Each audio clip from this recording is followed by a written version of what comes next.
네, 김상수 변호사입니다. 변호사님, 형사사건 합의 꼭 해야 합니까?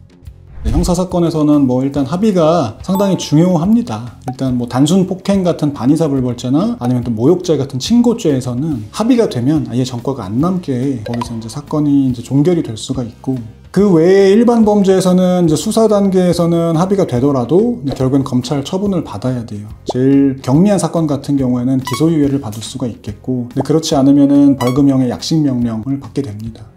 중대한 사건도 이제 합의가 중요한데요. 대표적으로 예를 들자면 강간 같은 경우에는 초범인 경우에 자백을 해도 합의가 안 되면 3년 이상 실형을 받게 됩니다.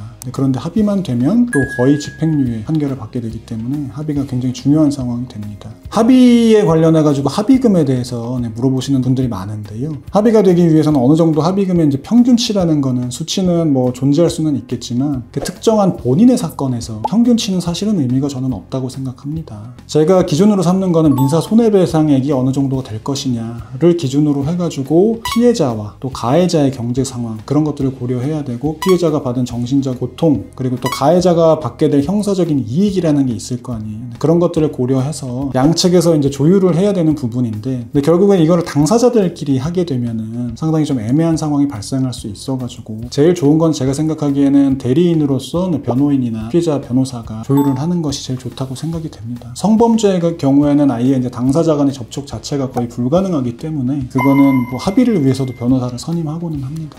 또 합의가 안 되는 경우에는 형사 공탁이라는 제도가 있는데, 결국엔 합의는 안 됐지만 내가 성의를 보인다는 차원에서 이제 법원에다 공탁금을 걸어놓고 피해자 보고 찾아가라는 건데, 요거는 제도가 좀 바뀌었어요. 원래는 합의가 안 되면 공탁도 안 되는 상황이었었는데, 합의가 안 되면 공탁은 최소한 되도록 제도는 바뀌었지만은 법원에서 이걸 잘 인정을 안 해줍니다. 속된 말로 가성비는 떨어진다, 그렇게 생각하시면 되는데, 근데 그렇다고 제도가 있는데 또 안 할 수도 없는 거예요. 그래서 이제 좀 약간 계륵 같은 제도가 되어버렸습니다.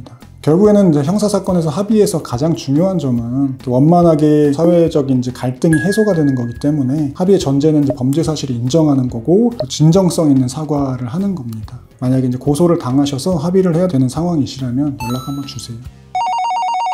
잠시만요.